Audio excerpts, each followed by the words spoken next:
Française, Français. Bon, pour tous ceux qui disent que j'ai la voix de Macron dans les vidéos, aujourd'hui vous pouvez le dire, parce que là j'ai la voiture de Macron, mais la version un petit peu plus énervée. Bon, la DS7, maintenant elle s'appelle DS7, avant elle s'appelait DS7 Crossback en 2017, c'était arrivé. Et c'était Emmanuel Macron qui l'avait présenté la toute première version. Là, on est en 2022, nouvelle version. Il y a déjà eu quelques petites vidéos sur ce modèle, mais en plus aujourd'hui on a la version 360 en Performance Plus. Donc le sommet de la nouvelle DS7. Donc comme je disais, Crossback c'est fini, on appelle ça juste une DS7 maintenant. On a DS3, DS4, DS9 et DS7. Donc celle-ci c'est le gros SUV premium de la marque. Il y a la DS9 qui existe exactement en 360 chevaux également, qu'on a essayé sur ces petites routes il y a quelques temps. Bon, la DS7 ça représente pour DS 42% des ventes, puisque le SUV, comme vous le savez depuis quelques années, c'est quand même bien à la mode. Puis bon, ils se sont dit, si on poussait ça au maximum. Et là, on l'a surtout en plus dans cette teinte un petit peu gris. C'est un peu nacré, mais en même temps, il y a des petits reflets paillettes et tout. Ça donne vraiment un style. Elle a été plutôt restylée sur l'extérieur, un petit peu à l'intérieur. On verra, on a une nouvelle infodivertissement. Comme d'habitude, je vous présente la voiture en détail. On fait le tour de la voiture à l'extérieur, à l'intérieur. On essaye de l'essayer sur tout type de route. Il n'y a pas beaucoup d'autoroutes dans le coin par ici, surtout les petites routes. Mais surtout, cette version 360, elle a un mode sport. Et je vous redonne les caractéristiques, mais c'est élargi, plus puissant, plus sportif, rabaissé, etc. Je vous donne toutes les infos. Alors, chez DS, ils se sont dit, on va continuer à garder la motorisation diesel. Il reste un HDI 130 chevaux. Et ensuite, on a des versions hybrides. Hybrides, maintenant, ça se fait de plus en plus, surtout sur du premium. Les gens vont vers de l'hybride et en même temps, c'est moins cher pour les cartes grises et autres, surtout quand on a une version à 360 chevaux. On a donc HDI 130 et ensuite, on a les versions hybrides 225 chevaux, 300 chevaux et 360 chevaux, comme cette version aujourd'hui.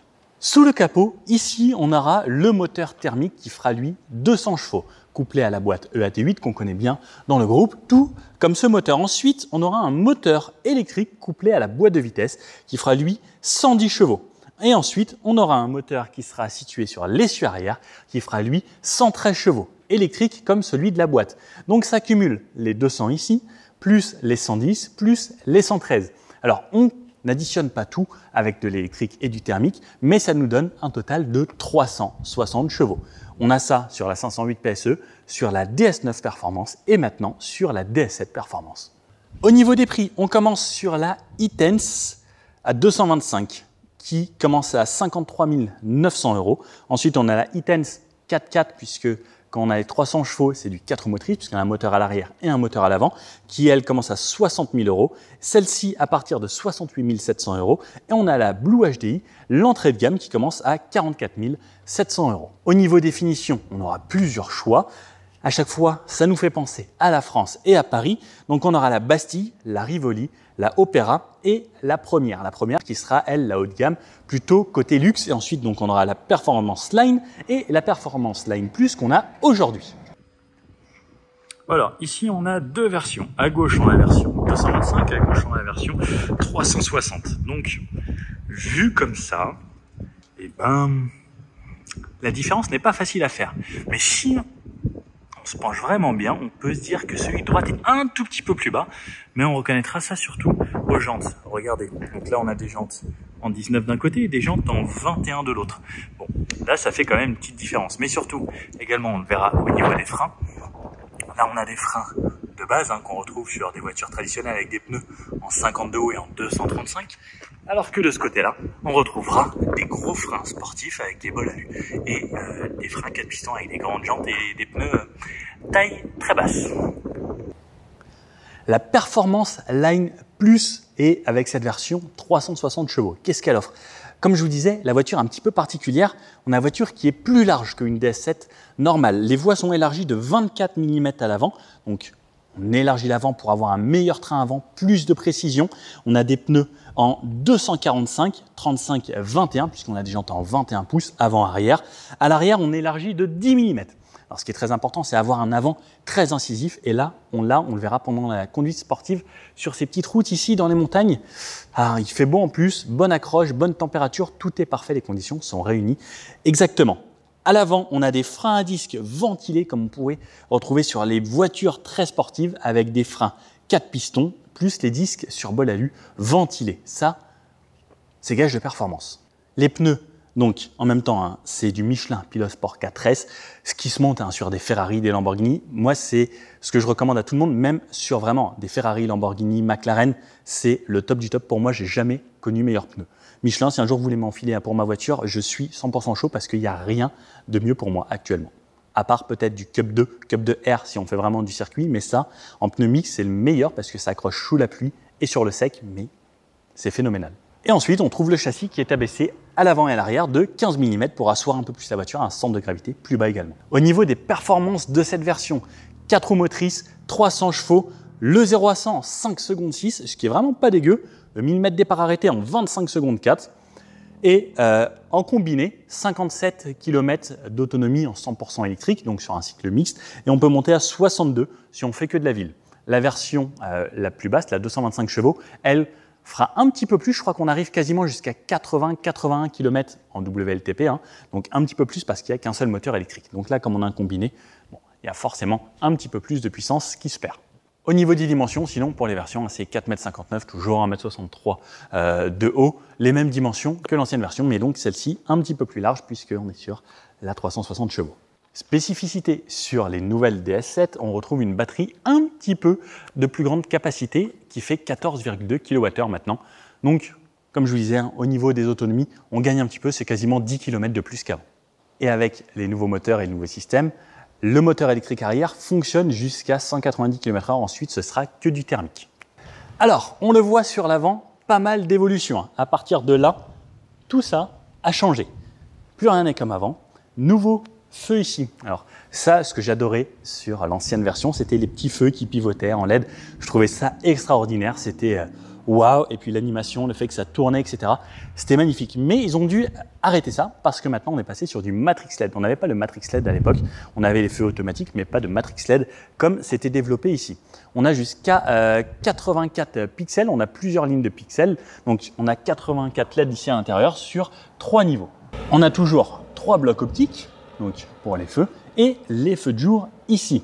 Bon, le Matrix LED, ça détourne les voitures. Hein. Donc par exemple, ça fait un carré noir au milieu et ça éclaire la route. Donc on peut toujours rester en plein phare, même quand on suit d'autres personnes ou qu'on en croise. C'est quand même un vrai plus. On a toujours le Night Vision ici. Donc ça, j'ai fait une vidéo spécialement dédiée sur le Night Vision. N'hésitez pas à regarder. C'est bluffant. Là, on n'est que de jour et on a invité que sur la journée. Donc c'est tendu pour vous montrer un petit peu tout. Et donc cette nouvelle façon d'intégrer les feux de jour. On a retrouvé un petit peu ce design sur la DS4 qu'on a essayé également sur la chaîne. Et là, donc on a rajouté un petit peu plus de 1, 2, 3, 4, 5 bandeaux lumineux donc avec les LED. On a le clignotant qui se met sur cette partie d'extrémité ici. Alors ce qui est bien, c'est que ça n'éteint pas tout. Donc toute cette partie bloc optique et lumière sur l'avant change et évolue. Ensuite, cette calandre, pareil. Elle s'élargit encore plus. Là, on a un black pack. Alors, pas full, mais on a du noir un petit peu partout. On arrête un petit peu plus le chrome. On a toujours les petits diamants un petit peu partout sur la calandre hein, qui sont chromés et le DS chromé. Donc, avec la caméra ici, on a les caméras avant, arrière sur cette version et donc le Night Vision. Calandre bien massive. Alors, quand on est de face, à côté ou même quand on se met là, à cet endroit-là en 3/4, on se dit waouh, la voiture est quand même massive. On a un assez long capot donc qui cache tous ces moteurs, hein, on aura quand même pas mal le choix. Un nouveau logo ici, DS, qui ressemble au DS Performance, hein, puisque on est sur une version Performance aujourd'hui. Une partie où il y a un petit peu de plastique ici. Alors, dommage que ce soit pas peint, bon, c'est noir. Les capteurs de recul et surtout les capteurs pour les aides ACC. On a la conduite de niveau 2 grâce aux caméras là-haut, plus ce capteur. On a le centrage de bois qui fonctionne plutôt efficacement et la conduite avec le régulateur adaptatif. Tout ce dont on a besoin hein, en 2022. Ensuite, une lame ici qui donne un effet métallique, mais qui est en plastique également. Les entrées d'air un petit peu partout, puisque oui, hein, ça reste quand même une voiture sportive avec un vrai moteur thermique. Juste derrière, une garde au sol assez haute, les capteurs un petit peu partout, comme on disait, et une lame plastique ici qui vient reprendre sur les côtés.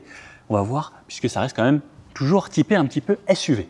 On peut voir donc un avant assez agressif avec le noir, ça donne ce côté aussi un petit peu plus sportif, agressif qu'on trouve de nos jours sur la Black Pack, comme les coques de rétro sur le noir, sur le haut en noir, et les couleurs carrosserie sur le bas, pareil, les barres de toit, couleur noire, l'antenne qui broque un couleur noire là-bas, les essuie-glaces noirs, bon ça comme d'habitude, mais en fait toutes ces petites touches de noir avec ce gris gris vraiment si particulier, hein, amène quelque chose. Sur le côté, voiture 1,63 m de haut. Alors, franchement, quand on a les deux côte à côte, je ne sais pas si je vais pouvoir vous montrer, mais on a vraiment l'impression que celle-ci est beaucoup plus basse et fait beaucoup plus sportive.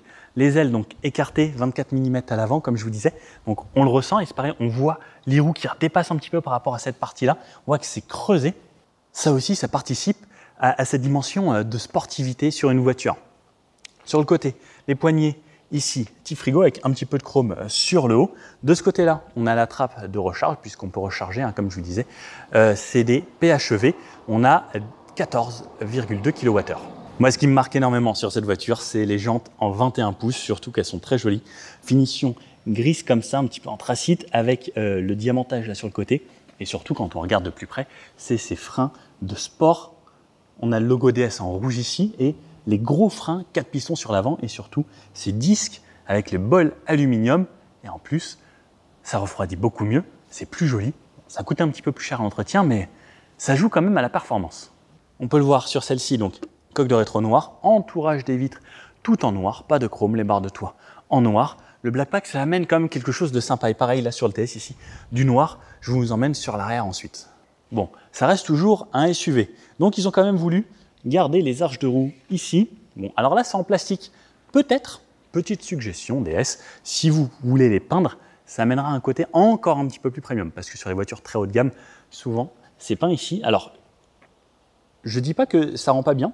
C'est rare que j'aime bien que les arches soient en plastique, c'est vrai, parce que là, ça fait un beau contraste avec ce gris et ce noir. Mais avec une vraie peinture, ça amènerait quand même peut-être encore une petite touche juste au-dessus. Sur l'arrière, on retrouve aussi pas mal de nouveautés. Donc l'antenne type requin là-haut en noir avec le Black Badge. Ça, le troisième feu stop intégré, un béquet peint couleur carrosserie, vitres surteintées qu'on retrouve quasiment sur toutes les voitures maintenant, l'essuie-glace bien pratique. Et à partir de là, on recommence à avoir plein de nouvelles choses. Ici, maintenant, c'est marqué DS Automobile, puisqu'on revendique DS Automobile. On a le logo DS juste en dessous, en noir. La caméra de recul qui est toujours intégrée à cet endroit-là. On a un coffre avec le haillon automatique, motorisé. Et pendant qu'on parle de là, sur cette partie, on peut voir qu'on a des nouveaux feux. Des feux qui se sont affinés et un dessin qui est un petit peu différent. Bien sûr, on a toujours du full LED, on a le clignotement défilant. Sur les deux côtés, je trouve ça plutôt joli. Je ne sais pas si vous avez remarqué, de plus en plus, les voitures ont les feux qui deviennent de plus en plus fins et s'étirent de plus en plus. Et là, on le voit. Et pareil, donc on reprend le style avec le bandeau ici qui relie les deux feux. Alors, on n'a pas un long feu comme on retrouve de plus en plus. C'est effectivement les longs bandeaux lumineux qui traversent la carrosserie. Mais ça permet d'allonger encore la voiture et d'un petit peu de l'étirer et de la poser un petit peu plus. Parce que quand on a une ligne comme ça à plat, eh bien, ça participe à ça. C'est comme quand on s'habille et qu'on met des vêtements, quand on est de forte corpulence, et ça nous rend encore un peu plus large, parce que justement, ça nous étire. Alors, il vaut mieux mettre des choses droites et surtout verticales. Ici, on a les réflecteurs et des ampoules en plus avec les anti-brouillard. Alors, par contre, on a un orange, alors que le clignotant est ici. Bizarre, faudrait que je pose la question, ça. Bon, là, par contre, on a les ampoules, c'est dommage, on aurait pu mettre du full LED partout. Ensuite, une partie plastique à cet endroit-là, tout pareil. Une sorte de tout petit diffuseur juste pour le style et par contre deux gros échappements sur le côté. Alors des ogenliveurs ici, mais on a vraiment deux échappements. Alors on n'a pas de sonorité très sportive sur cette voiture, hein. On verra également quand on est à l'intérieur le bruit du moteur. Mais bon, on a quand même deux beaux échappements et c'est vrai que ça participe au style et ça lui amène quand même un côté très sympa, hein, ces deux gros échappements à l'arrière. On retrouve également donc, le badge DS Performance ici et DS7 qui est marqué. Plus de crossback comme je disais, et de l'autre côté le e-Tense 4x4 qui nous permet de savoir qu'on a une voiture un petit peu plus puissante. Quand on a le 4x4, c'est qu'on a minimum 300 chevaux. Donc quand vous voyez ça, dites-vous qu'il peut rouler assez vite. Arrière, donc le coffre, c'est motorisé comme je vous disais, et dans le coffre, regardez comme ils sont sympas DS, ils nous ont filé un petit chapeau. Bon, j'ai une petite tête, ils volent un petit peu, mais j'ai mon petit chapeau. Le coffre, comme d'habitude, vous connaissez la routine. Hop, on retrouvera dans le coffre de cette voiture 550 litres. Dans tous les cas, qu'on ait une hybride ou une diesel, on aura toujours 550 litres. Ça, c'est une bonne chose parce que au moins, ça n'affecte pas. On a de quoi baisser les sièges arrière directement ici. On aura un plancher quasiment plat et on aura le coffre qui est possible d'avoir sur 2 niveaux. Ensuite, juste ici, j'aurai un petit emplacement pour mon câble de recharge. Donc ça, c'est plutôt pratique. Et ensuite, la partie plus loin, je n'y aurai pas vraiment accès puisqu'il y a une zone où il y a des batteries. Dans le coffre, je trouverai une petite prise allume-cigare ici, des petits élastiques sur le côté et des petits rangements de quoi mettre des petites bouteilles ou les produits d'entretien dans le coin ici. Allez, je viens de récupérer une version 225, je vous montre un petit peu également. Donc il y aura un petit bout dans la vidéo pour vous montrer. Donc toujours cette peinture qui est découpée au laser par l'intérieur sur ces parties plastiques. Donc toujours ces feux, cette belle couleur bleue qui va si bien. Je la trouve magnifique comme ça. La calandre ressort bien aussi là. Hein. Et comme on peut voir, elle fait vraiment massif de l'avant, hein, presque plus qu'avant. Donc les gros capteurs à l'avant, toujours le Night Vision ici. Sur l'arrière, je vais vous montrer à quoi ça ressemble. Donc là, par exemple, un pas de Blackpack, on a du chrome, une version différente hein, de la grise, plus sportive. Donc là, comme on peut le voir, c'est juste marqué Intense et il n'y a pas le 4x4. Mais à l'arrière, on a quand même les 2 échappements bien stylés. Le bandeau avec le DS Automotive. Les feux qui ressortent toujours aussi bien. Alors, je vous avoue que ça, c'est quand même très très joli. Le coffre, on a toujours la même chose et c'est surtout à l'intérieur que ça va changer. Je vous montre ça. Je vous mets en grand angle et regardez, version Opéra avec un intérieur ici. Donc ça ressemble au bracelet de montre et en clair, ça change totalement tout. Là, on n'est plus sur du plastique, on est sur du cuir partout. On a plus d'options que l'autre. On a la clim ici qui est réglable en trizone. Toujours le toit ouvrant et panoramique, mais l'intérieur blanc qui change quand même pas mal. On peut voir à quoi ça ressemble ici. On peut voir également qu'on a l'inclinaison de la banquette arrière ici. Regardez, là la banquette est en train de bouger. Donc ça, c'est des options qu'on n'avait pas sur la version sportive tout à l'heure.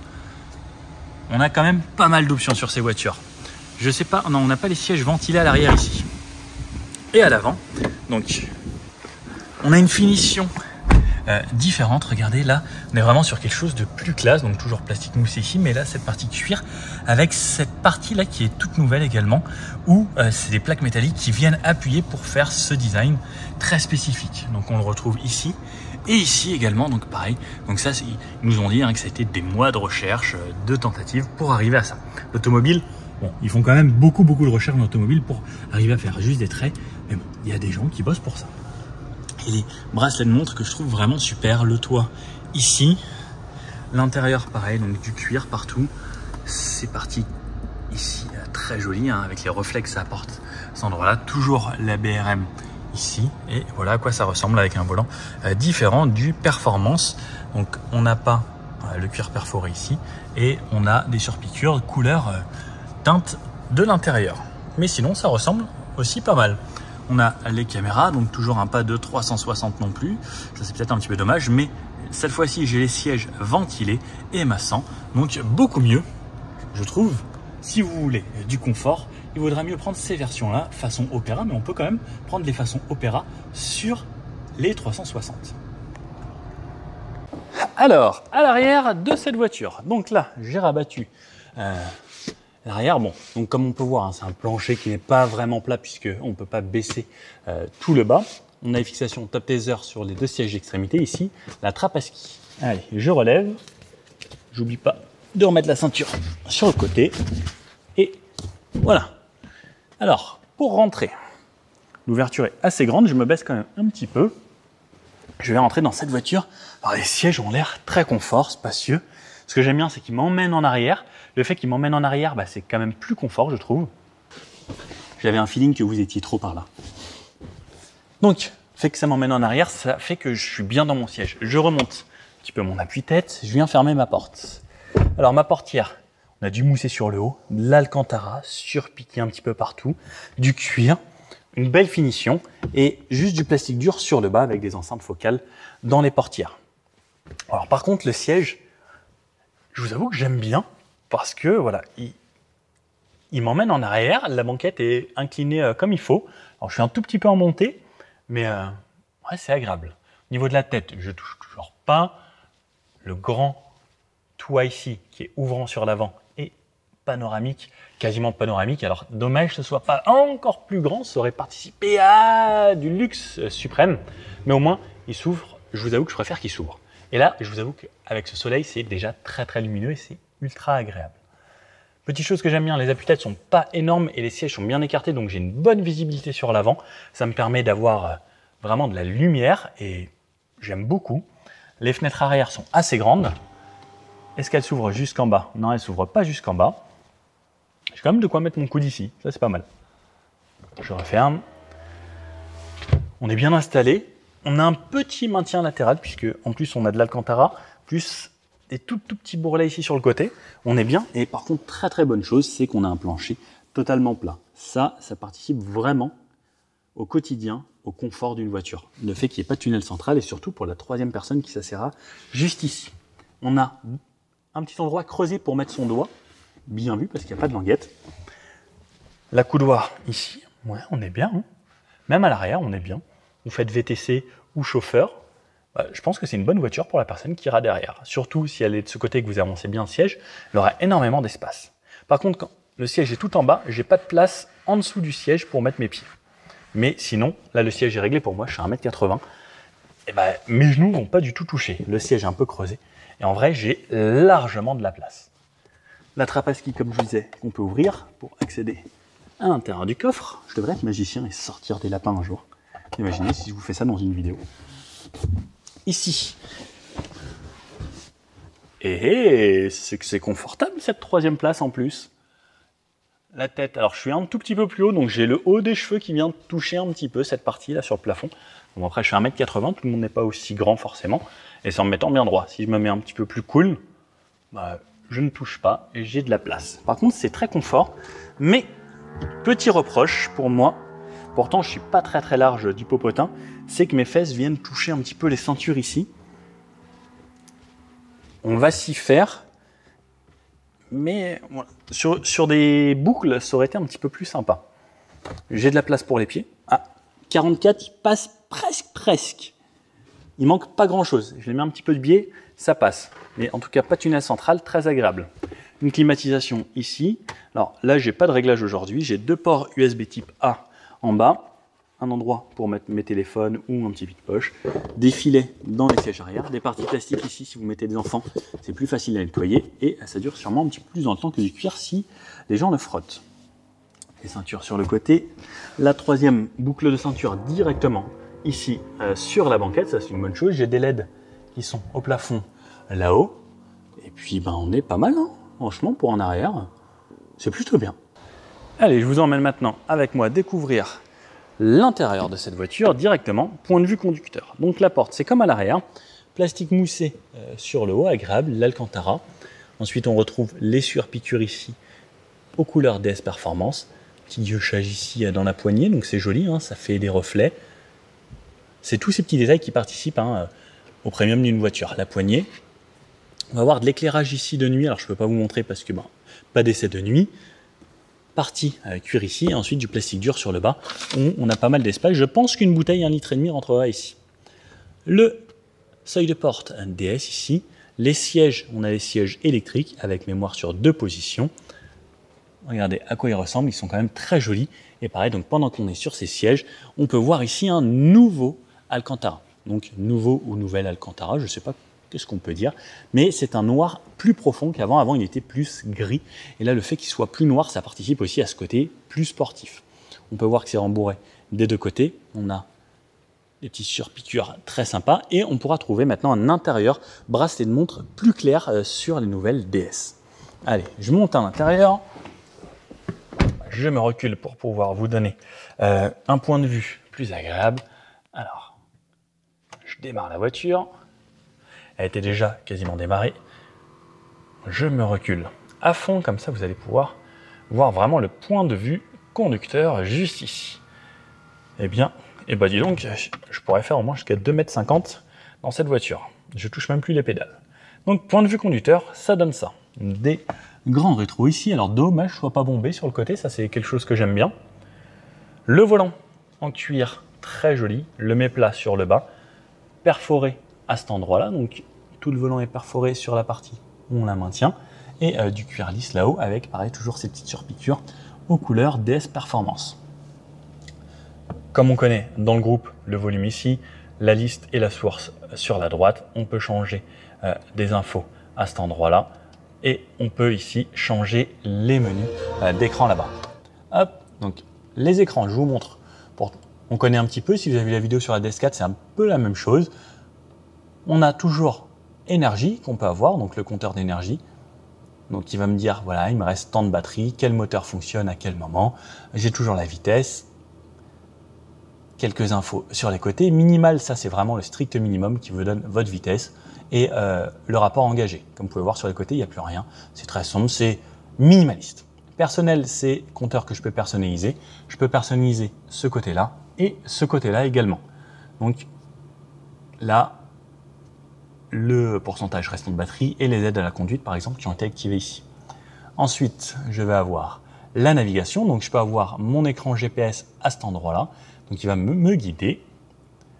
Avec toujours la vitesse qui s'affiche à un endroit. La conduite, ça va être pour mes aides à conduite, si je suis d'autres voitures, si je touche des lignes, si j'ai le régulateur adaptatif et autres. Les cadrans, moi c'est celui que j'aime bien parce que voilà, j'ai mes cadrans, j'ai là mes indications, ma jauge et ça me va bien. Et ensuite, on retourne à énergie. Ici, on a une petite caméra infrarouge, donc une caméra au centre de LED infrarouge que vous ne voyez pas ici, qui vont surveiller mon attention. Si je suis fatigué, elle va mettre des petits messages « Hey, coucou, t'es fatigué ?» Derrière le volant, on retrouve deux palettes, plus et moins pour jouer en mode sport avec la boîte de vitesse. Donc, on a 8 rapports. Derrière le volant, on retrouve ici le régulateur de vitesse. Donc, ça fonctionne comme à l'époque, quelque chose de très simple. On a cruise ou limiteur. Cruise, c'est le régulateur, limiteur. Là-haut, on peut l'éteindre, mémoriser, choisir la distance que je veux avec les véhicules qui me précèdent, l'activer ou le désactiver, et derrière, plus en haut, moins en bas. Donc comme des touches piano, plus en haut, moins en bas. Donc pour l'activer, je mets cruise, et ensuite je clique sur moins pour régler. Si par exemple, je veux le mettre en pause, j'appuie sur pause. Si je veux retourner à la vitesse, j'étais à 70, je appuie sur même, et ça retourne à 70. Si je veux aller plus vite, plus ici. De l'autre côté, on a les essuie-glaces, et de ce côté-là, les feux et les clignotants. On a bien sûr un mode 100% auto, comme vous pouvez le voir juste ici. Lorsqu'on va passer de nuit et qu'on va changer les cadrans et l'instrumentation, on a le Night Vision, on aura un mode vision de nuit pour voir tout en infrarouge grâce à la caméra devant. Sur le côté, on peut voir un aérateur ici, forme triangulaire, avec quelques petites touches diamantées. Cet endroit-là, pareil, on retrouve le diamant un petit peu partout sur cette voiture. Ici, de l'Alcantara qui fait le tour. Comme on peut le voir, là, l'Alcantara fait vraiment le tour jusqu'à l'autre aérateur qui se ressemble. Ici, la montre BRM qui vient s'ouvrir lorsqu'on démarre la voiture. 2 aérateurs à plat qu'on peut régler indépendamment. Ensuite, ce nouveau grand écran. Alors, je retourne ici. Et comme vous pouvez le voir, donc, on a un bel écran ici qui est entièrement tactile avec le nouveau infodivertissement. On a quelque chose d'assez réactif. On a quelque chose qu'on peut personnaliser. Comme vous pouvez voir, là, on peut garder la climatisation des deux côtés. Je peux personnaliser l'écran ici. Ensuite, je peux personnaliser tous les widgets qu'on peut voir. On a les sièges chauffants, etc. Mur d'applications. Je peux aller chercher mes applications de cette façon-là. Donc, le thème est plutôt sympa. Comme vous pouvez voir, c'est plutôt réactif. Je peux voir l'énergie, j'ai mes raccourcis, combien il me reste, les statistiques, les charges, le e-save. Je peux, de cette façon, régler le e-save, démarrer la voiture pour qu'elle me recharge la batterie. Donc si par exemple je veux qu'elle remonte au maximum quand je veux rouler, eh bien e-save, ça va me recharger la batterie. Ensuite j'ai ma petite touche home comme sur un téléphone et je retourne au home. J'ai des réglages de voiture accessibles plus rapidement juste ici, la climatisation ici, le recyclage d'air, éteindre la clim et des embuages. Je peux éteindre de cette façon et le son de la radio également ici. Le son est vraiment top, on a de la sono focale avec des haut-parleurs un petit peu partout et c'est vraiment très très bien. Des haut-parleurs, excusez-moi pour la faute de langage.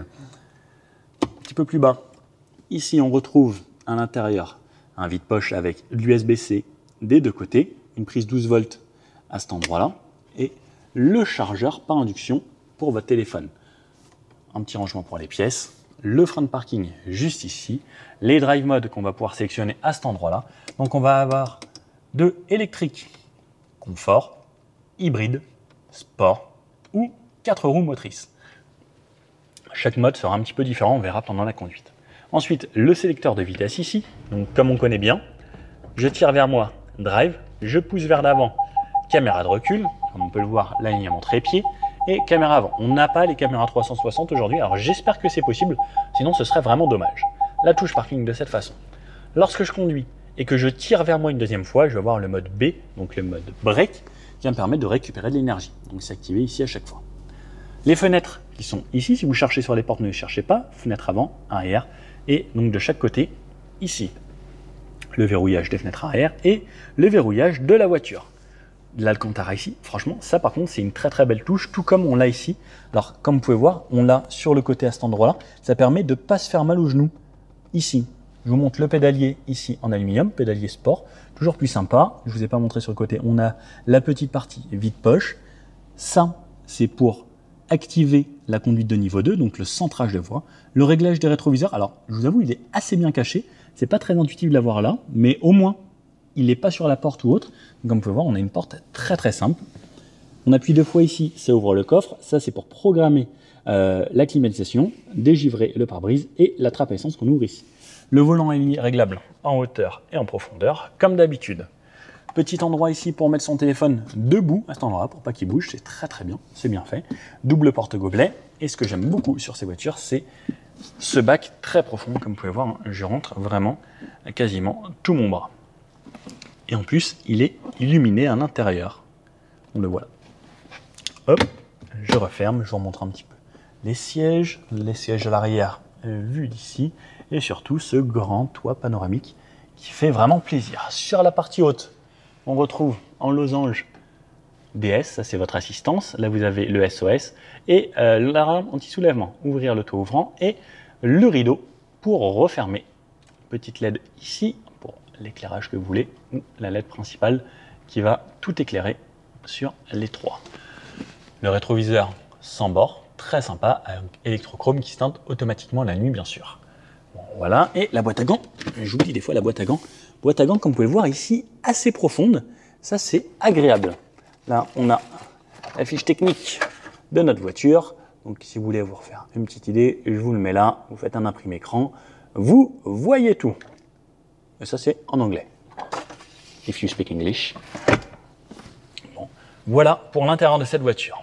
Bon, il ne reste plus qu'à l'essayer, voir ce que ça donne. Et 360 chevaux, châssis sport, ça devrait être sympa.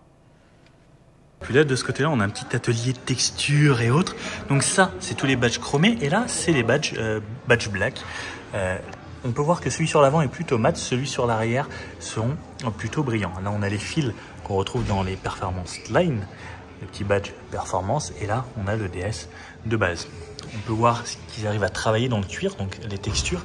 Et cette nouvelle partie ici, qu'ils ont fait avec les plaques. Alors, c'est ça. De base, donc ça c'est l'ancien motif, mais en gros comme vous pouvez voir, c'est cette pièce qu'ils appliquent sur du cuir chaud pour pouvoir mouler directement comme ça. Ensuite, on a ces parties-là, on voit le travail, un petit volant, un feu arrière et donc ce cuir-là qui est ensuite retransmis sur une portière de cette façon et on peut voir comment c'est attaché à l'intérieur. Bon, c'est toujours sympa de voir ça. On voit les différentes couleurs ici des voitures et comment c'est fait. Donc ça, c'est la carrosserie ici. Donc on peut voir un panneau de carrosserie et la peinture qui est faite pour les feux à l'avant. Donc on peut voir que c'est de l'autre côté. Donc c'était peint ici et ensuite c'est découpé au laser pour pouvoir avoir ce rendu si spécifique sur ces nouveaux feux. Et comme on peut voir, c'est la même teinte sur carrosserie et sur du plexi. Bon allez, c'est parti pour cet essai. On est dans le sud, il fait beau, il fait chaud, 100% de batterie, version 360 chevaux. On a plusieurs modes, on a le mode 100% électrique. Donc là, il y a la clim d'activer. Il m'annonce 52 km, donc ça prend un petit peu en considération les utilisateurs d'avant. Je peux passer donc avec les modes, donc soit 100% électrique, soit le mode confort qui va mixer, soit le mode hybride. Comme le GPS est activé, il sait qu'il a une boucle à faire, il va optimiser au mieux grâce au GPS la puissance électrique et thermique. Ensuite, il y a le mode sport, je ne sais pas si vous avez entendu, qui me démarre automatiquement la voiture, qui va faire en sorte que la batterie aide toujours, que les moteurs électriques aident toujours le moteur thermique, donc pour donner là cette fois-ci les 360 chevaux de cette version. Sinon, lorsqu'on est en électrique, on a seulement les deux moteurs électriques. Alors ce qui est bien, c'est qu'on a deux moteurs électriques sur cette version 360, sinon il n'y en a qu'un.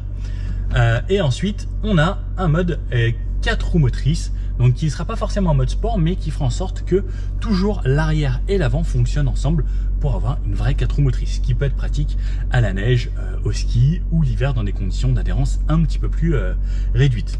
On va commencer en mode hybride pour y aller tranquille. Donc si je repasse en électrique, est-ce qu'elle va me recouper tout de suite? Ça y est, elle me l'a coupé tout de suite. Donc toujours chez DS, on a l'affichage avec les chiffres km/h qui repassent en bleu lorsqu'on est en électrique, en blanc lorsqu'on passe en thermique. Donc je vais me mettre le mode hybride qui va être le bon compromis normalement. Elle m'affiche 52 km d'autonomie 100% électrique et 500 km avec le plein d'essence. Ce qui est plutôt pas mal puisqu'on sait toujours que les réservoirs d'essence sont toujours un petit peu plus petits lorsqu'on est sur des voitures hybrides rechargeables. Mode D et mode B, comme d'habitude, je pense que vous connaissez à connaître si vous êtes fidèle à la chaîne. Bon, on avait essayé l'ancienne version déjà du DS7. Alors déjà, première chose que je vois en hybride, la direction est d'une légèreté. On a une très grosse voiture, mais la direction est d'une légèreté. C'est très agréable, surtout que là on est dans un Golf, dans le sud, un endroit adapté à ce genre de voiture. On retrouve souvent de très belles voitures. Et la direction est très agréable. Le bruit du clignotant est... Ouh, un DBX. Des belles voitures dans ce Golf. Donc là, je suis en mode B. Il y a un freinage régénératif un petit peu. Si je passe en mode D, c'est un peu plus un roue libre. Donc je vais utiliser le mode B parce que moi j'aime bien. Dodan, je l'ai passé justement exprès un petit peu plus rapidement. On a le bruit de l'électrique. C'est quand même plutôt confortable. Hein. Ouh, une belle 488. Très belle voiture dans ce Golf. La voiture reste très confort. On va passer là justement sur des grosses déformations. Alors, on sent que c'est pas mal. Hein. Alors, on va à l'arrêt. Bien sûr, aucun bruit. Le seul bruit là qu'on va avoir, c'est celui de la climatisation. Et comme il fait plutôt chaud, ça va être une bonne chose.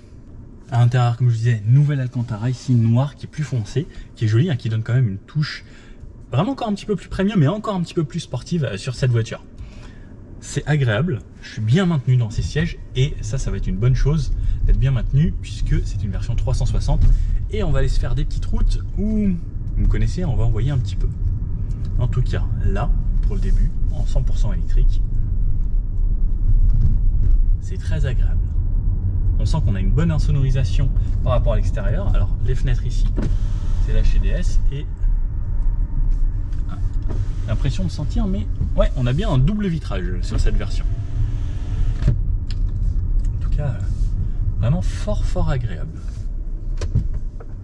On va tester en braquant à fond. Le rayon de braquage n'est pas mauvais hein, pour une grosse voiture comme ça. À chaque fois que je freine, je récupère d'énergie, ça c'est aussi une bonne chose hein, sur les voitures hybrides. Ça permet de gagner un petit peu d'énergie, ce qu'on ne fait pas avec de l'essence. Et en vrai, l'avantage de cette version 360 également, c'est qu'on a beaucoup plus de puissance en mode 100% électrique que les versions 225 ou 300. Parce que là même, juste en électrique, bah, ça relance quand même bien mieux que la plupart des voitures qui sont hybrides rechargeables. Et en fait, on a l'impression d'avoir une voiture thermique avec un bon moteur, mais sauf qu'on on est juste en électrique. Voilà, Dodan. Et elle reste ferme. Je pense que celle-ci est quand même plus ferme que la version de base, puisque c'est une version sport également. On a des voies élargies, on a une voiture rabaissée, mais ça reste pas du tout inconfortable. Par contre, voilà, moi ce qui me surprend assez, c'est cette direction très légère. Alors, est-ce qu'elle change si je passe en mode sport par exemple? Mode sport, le moteur se démarre. Ok, la direction est devenue plus ferme. Donc là, on a tout de suite un meilleur ressenti. Je pense que ça va être plus sympa sur les relances. Alors, je ne sais pas s'il y a un réel changement au niveau de l'amortissement. C'est possible. Le moteur là est démarré. On sent, on a une pédale qui est, comment dire, assez souple. Maintenant, il y a certaines voitures qui font en sorte que la pédale se rigidifie plus ou moins sur l'accélération.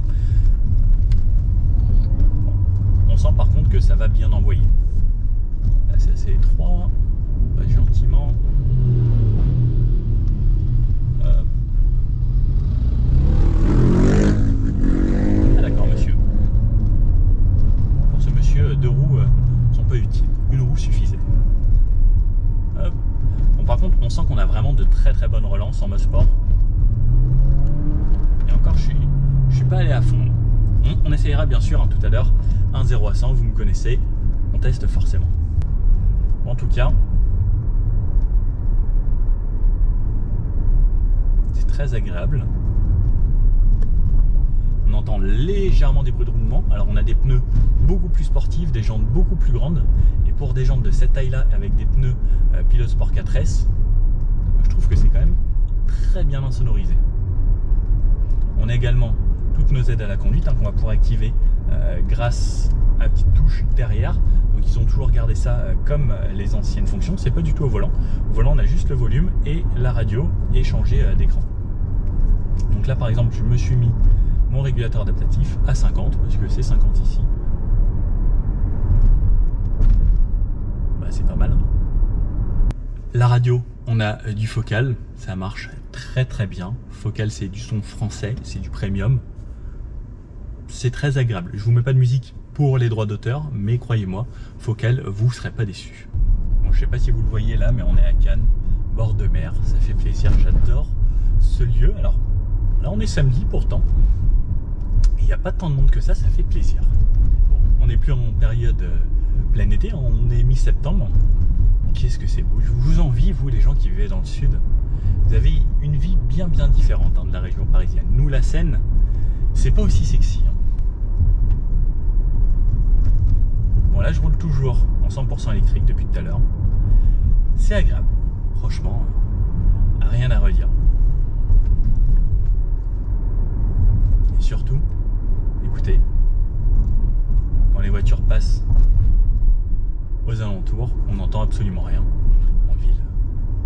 C'est vraiment très très bien insonorisé. Il n'y a absolument pas de musique. Ça, c'est très agréable dans une voiture premium.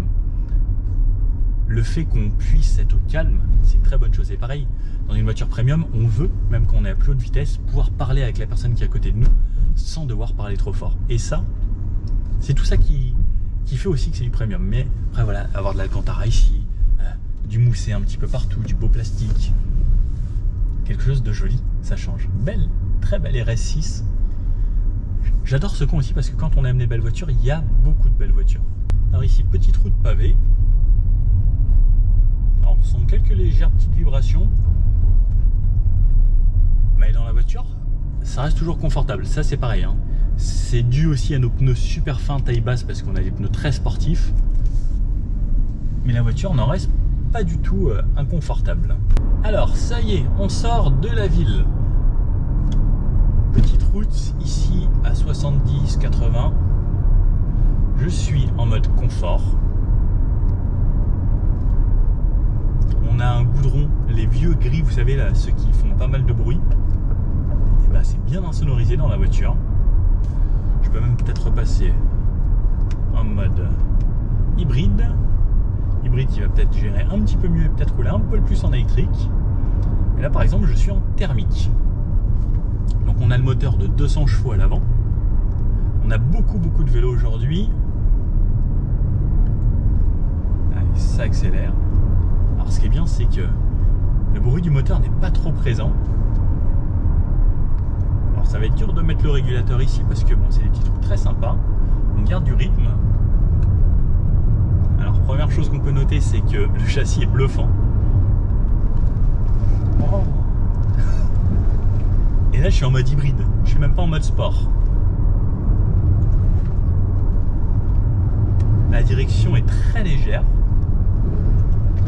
Je suis à 70 et en vrai je passerai pas à 70 tout le temps avec n'importe quelle voiture ici. Ça tient super bien la route. Ok, c'est très bluffant. Pour un SUV comme ça, on se dirait pas qu'un DS7 ça donnerait ça. Et bah franchement, à fond un petit ami énorme. Ouais, c'est très agréable. Là je suis en mode hybride, donc le moteur thermique tourne. Et ben le son dans la voiture est bien insonorisé. J'entends très peu le moteur. On l'entend un petit peu, hein, mais c'est très agréable et on rattrape vite les gens qui sont devant. Parce qu'on va aller quand même beaucoup plus vite avec ce châssis très sportif au final. Et on n'a pas mis le mode sport. Mode sport activé. Là on entend un tout petit peu plus. On fait vraiment monter haut dans les tours tout ça. Oh, un petit chasseur. On sent que ça pousse fort. La direction a l'air plus précise. On a des vraies relances. Le moteur monte vraiment jusqu'au rupteur. Ça freine efficacement. Il n'hésite même pas à tomber les rapports. Je crois que c'est ici qu'on avait filmé la 308 quand elle était sortie. Ouais, le moteur, il veut bien y aller. Il est généreux. Avec le couple de l'électrique, ça accélère fort. On sent que ça reprend tout de suite. L'avantage de l'électrique, c'est que ça va vous emmener tout de suite un petit peu. Le temps que le moteur thermique tombe les rapports. Donc on a la boîte EAT8 hein, bien sûr. Ça va tomber les rapports, mais pendant ce temps-là, l'électrique va commencer à pousser. Et ensuite, le moteur va venir se combiner. Et là, vous allez avoir tout le couple et toute la puissance. Mais c'est très agréable. C'est vraiment du grand n'importe quoi.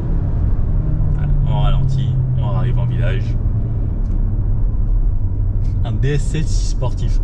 Je pense que si vous achetez cette version, alors d'une, vous allez avoir une très belle voiture, plus jolie que les autres, hein, puisque bah, elle est quand même rabaissée, plus large, des jantes plus grandes, etc.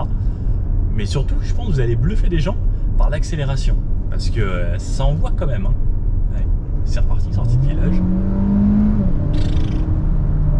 Oh là là là. Ah, ici, il faut se recalmer. Chaque réaccélération est assez étonnante pour un DS7 en fait. On essaye de se mettre un bon rythme. C'est parti. Alors, même en appui, ça se débrouille bien. Bon, on sent qu'on a quand même un petit moteur thermique, que c'est pas un gros V6, mais ça pousse. Hein. Ça pousse vraiment très bien. Les Michelin Pilot Sport 4S, il n'y a rien de mieux pour moi sur le marché. Et, franchement, ça se voit que c'est hyper efficace. Dans les sièges, je suis bien maintenu. Ils sont peut-être un petit peu mous sur tout le bout. Mais, regardez, ça y va vraiment tout seul. C'est déconcertant pour une grosse voiture comme ça, un SUV. Alors, on entendra peut-être un petit peu le moteur hurler, mais en tout cas, le compteur monte très rapidement et on prend des vitesses pas légales assez rapidement également. Ça y va très bien, c'est volontaire. Là, on pourra rien dire dessus. Et tout ça dans le confort. Le châssis, déjà la DS9, j'avais été bluffé avec ses gros pneus et c'était la même monte de pneus, il me semble. En fait, ça en fait une voiture fun. En tout cas, dans les virages sur ce genre de petite route, ça la transforme en un SUV quand même assez sportif, mais surtout avec une tenue de route. J'aurais limite envie de l'emmener sur circuit cette voiture quoi. Vous imaginez un DS7 sur circuit, mais vous avez vu la vitesse dans les virages et pourtant il y a un bon angle de volant. C'est assez bluffant. On va aller se faire un petit bout d'autoroute. On a l'habitude hein. Allez. On accélère, on se fera à une sortie d'autoroute tout à l'heure un petit 0 à 100 parce que là c'était dur, insertion, mais ça y va déjà très bien. Donc là je me suis remis en hybride. Dans les phases de décélération ça va repasser en électrique, dans les phases d'accélération ou sur autoroute à régime constant ça va rester en thermique. Donc ici c'est du 110. Allez, hop, on s'insère tranquillement. Je peux repasser également hein, en 100% électrique, je peux forcer la voiture, on peut rouler jusqu'à 135 km/h en 100% électrique. Donc là, je suis repassé en 100% électrique. Donc je vais me mettre le régulateur, hop, 110 ici, mon hop, l'assistant ici, normalement il va détecter les lignes, ça y est c'est parti, et là, la voiture conduit toute seule. Donc ça, c'est ce que j'adore, parce qu'on a des longs trajets à faire, la conduite de niveau 2. Surtout sur autoroute, ça marche normalement toujours super bien. Elle m'a toujours pas rappelé à l'ordre, ça c'est bien. Ah, ça y est, gardez les mains sur le volant. Au cas où je le fais pas, normalement elle va sonner un petit peu plus tard. On va essayer d'éviter de la faire sonner, on va la laisser contente. Donc là je suis à 110, je suis en mode 100% électrique.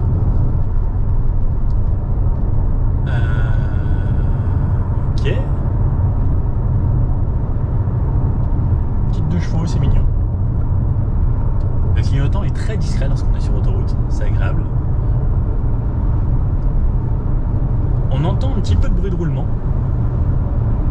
Par contre, les bruits extérieurs de ce qui m'entoure, ça reste toujours très bien feutré. Et juste les bruits de roulement. Pareil, bruits de roulement, on les entend un petit peu plus sur cette version aujourd'hui, puisqu'on a des pneus très très fins, à taille basse, très large et des jantes en 21 pouces. Ça s'entendra un petit peu moins avec des pneus un petit peu plus gros et moins sportifs.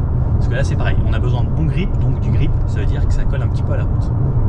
Mais ça reste franchement plutôt agréable. L'avantage c'est que cette fois on a 2 moteurs électriques, là ça passe à 130, je réaccélère, je reste en 100% électrique et j'ai plus de puissance que la plupart des hybrides, puisque là on a 2 moteurs. Donc je vais les mettre à 130, 100% électrique, normalement on peut rouler jusqu'à 135 km/h en électrique, ça vous laisse de quoi dépasser. À 130 c'est agréable. Pareil, toujours hein, mes aides à la conduite, je pourrais limite fermer les yeux, je garde un petit peu ouvert quand même, on ne sait jamais. Ça se débrouille bien sur autoroute. Allez, on double. On entend forcément un petit peu plus de bruit de roulement. Mais comme je vous dis, ça reste plutôt correct. Là ça freine devant, je touche à rien. La voiture ralentit. Les aides à la conduite c'est un vrai plus. Et pour moi, enfin toutes les voitures de ce genre là devront en être pourvues et au moins du niveau 2 comme on a actuellement. Elle va jusqu'à l'arrêt bien sûr et elle repart, donc elle a la fonction stop and go dans les bouchons. Ça reste aussi plutôt bien. Ah, je vois une aire d'autoroute dans 2 km. On va s'arrêter, on va repasser en mode sport et se tester un petit 0 à 100 voire 0 à 130. Sinon on peut repasser en mode hybride. Donc là on arrive en descente. Ah si, le moteur s'est redémarré quand même. Et quand je freine, normalement là ça freine, ça devrait repasser en électrique. Alors souvent ça alterne électrique, thermique, électrique, thermique. Là on est en 8e vitesse, on est à 130. Alors je vous avoue, entre moteur démarré et pas démarré, il y a vraiment très peu de différence. Le moteur je l'entends quasiment pas. Il n'y a pas de launch control là-dessus, mais on va mettre pied plancher direct. Vous êtes prêts? 3, 2, 1. Il y a le couple électrique au début. 50, 60, 70, 80, 90, 100, 110, 120, 130. Hazard reported ahead. Damn! On a fait jusqu'à 130, on n'a même pas fait jusqu'à 100. Là pareil, je suis à 90, je vais doubler. Le moteur retombe. Ça y est, je suis à 130. Plutôt efficace. Bon, par contre, le mode sport, sur autoroute, il n'a pas forcément d'intérêt. La voiture va quand même passer les rapports. Mais laissez le mode hybride, ça ira très bien. Alors pour celle-ci, je vais vous le faire point de vue comme ça, ce sera plus pratique. Drive, je peux me mettre en B en tirant une deuxième fois. Comme on peut le voir au compteur, c'est en bleu. Donc lorsqu'on est en bleu, ça veut dire qu'on est en électrique. Bon là, le seul son qu'on entend, clairement, c'est le bruit de la ventilation. C'est dommage que tout soit tactile de cette façon, hein, mais là par exemple, je veux plus doux, que ça fasse moins de bruit, ainsi. Dodane. Celle-ci se veut beaucoup plus confortable que la version sport de tout à l'heure. Je sens que ça amortit différemment. La caméra ici travaille pour pouvoir lire les défauts sur la route. Mais je sens vraiment une sacrée différence. Mais on sent une différence, une sacrée différence même je dirais, entre cette voiture et la version 360. On sent que l'autre est vraiment typé sport. Et là, même si on prend un petit peu plus de roulis, alors que tout à l'heure, c'était vraiment beaucoup plus sportif. Hop, stop. La direction est toujours agréable. Et ça va très bien. En mode B, ça m'utilise un frein moteur, mais en électrique. Donc là, par exemple, je ne touche pas au frein alors qu'on est dans une grosse descente et ça me récupère de l'énergie. On peut le voir tout en haut du tableau de bord en vert que ça recharge. Alors, on sent également que c'est beaucoup moins brutal que la version 360 et c'est plus smooth.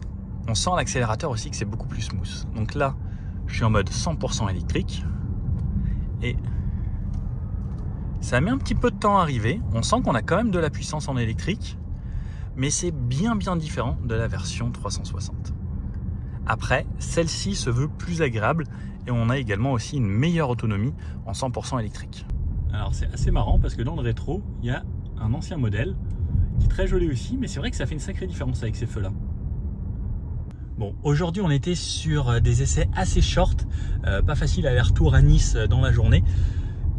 Si vous voulez que je réessaye cette version 225 ou même 360 sur un essai plus long, des tests de consommation, n'hésitez pas à me le dire dans les commentaires. Je pourrais reprendre des voitures un petit peu plus tard. Là, c'était plus pour une première présentation et voir vraiment ce que ça donnait ces autos. Mais moi, je trouve ça plutôt bien. Qu'est-ce que vous en pensez, vous? Alors, on entend beaucoup moins les bruits de roulement que tout à l'heure, puisque bon, là, on a des jantes en 19 pouces, c'est 2 pouces de moins, ce qui est à 19, 20, 21, et surtout avec des pneus beaucoup moins sportifs, une suspension qui amortit un petit peu mieux. Donc, niveau bruit dans l'habitacle, ben, ça paraît mieux insonorisé, et on a surtout moins de bruit de roulement, parce que tout à l'heure, c'était surtout ça, c'était plus les bruits de roulement qu'on avait sur la version 360 chevaux, alors que là, ben, ça reste un petit peu plus atténué parce que les pneus des flancs sont plus gros et ça atténue un petit peu mieux dans les pneus. Bon alors, cette nouvelle DS7, qu'est-ce qu'on en pense? Bon alors moi, mécanique sportive, hein, vous vous doutez bien que j'ai beaucoup aimé le fait qu'il y ait 360 chevaux là-dedans avec un châssis sportif. Je suis vraiment étonné et bluffé du comportement de cette voiture. J'ai limite vraiment envie de l'emmener sur circuit, voir ce que ça donne. Limite même faire un petit battle DS9, DS7 en 360 chevaux. Vous me donnez des idées. Ça change de style, j'aimais bien, avant aussi c'était déjà très classe, très sobre. Là ça amène un côté un petit peu plus moderne avec le nouveau style de chez DS avec cette nouvelle signature lumineuse qui est plus les 3 blocs qui tournent. Bon c'est pas très grave, il y a quand même toujours 3 blocs qui nous rappellent un petit peu la signature de chez DS. Cette couleur, les nouveaux coloris, c'est agréable, ça met un petit coup de jeune à la marque puisque bon, avant c'était plus des voitures, ce que j'appelle moi les voitures de chauffeurs avec des tons foncés, des beaux bleus. Alors certes c'est beau, mais voilà, ça met un petit coup de peps. Limite, j'aimerais bien en rouge ou autre avoir des voitures qui pètent. Vous me connaissez, besoin de voitures qui pètent. L'avant, plus large, tout ça, ça participe un petit peu à remettre une petite touche de nouveau. À l'intérieur, l'infodivertissement, c'est plus agréable, c'est plus fluide. On a tout ce dont on a besoin, toutes les assistances à la conduite et autres. Voilà, bon moi c'est une bonne voiture où il y a quasiment tout. On pourrait faire peut-être un petit peu mieux à ce prix-là, mais ça me plaît bien. Et ce qui est cool, c'est que c'est français et on garde quand même ce nom DS. Et ce qui est bien, c'est que c'est marqué maintenant à l'arrière aussi également DS Automobile. N'hésitez pas à me dire ce que vous en pensez de cette voiture. Est-ce que vous la prendriez? Est-ce que vous seriez plutôt quelqu'un de raisonnable avec un petit HDI 130, malgré tout ce qui se passe avec le diesel, mais ils ont quand même fait le choix d'en garder une. C'est quand même agréable pour les gens qui habitent en province, qui font beaucoup de routes, parce que le diesel, ça reste quand même assez économique. Ou est-ce que si vous prendriez une version hybride, vous choisiriez 225, 300 ou 360 chevaux? Je vous avoue que si j'avais le choix, là, sans hésiter absolument, parce qu'on a la puissance, on a tout. Et en même temps, on a une voiture qui est quand même beaucoup plus stylée. Bon, si cette vidéo vous a plu, un petit pouce bleu comme ça, abonnez-vous, qu'on arrive bientôt à 100 000 quand même, puisque bon, maintenant qu'on a passé 50 000, l'objectif, 100 000 abonnés. Je compte sur vous. N'hésitez pas à partager la vidéo, à me mettre dans les commentaires ce que vous en avez pensé. Puis je vous dis à bientôt pour une prochaine auto. Ciao!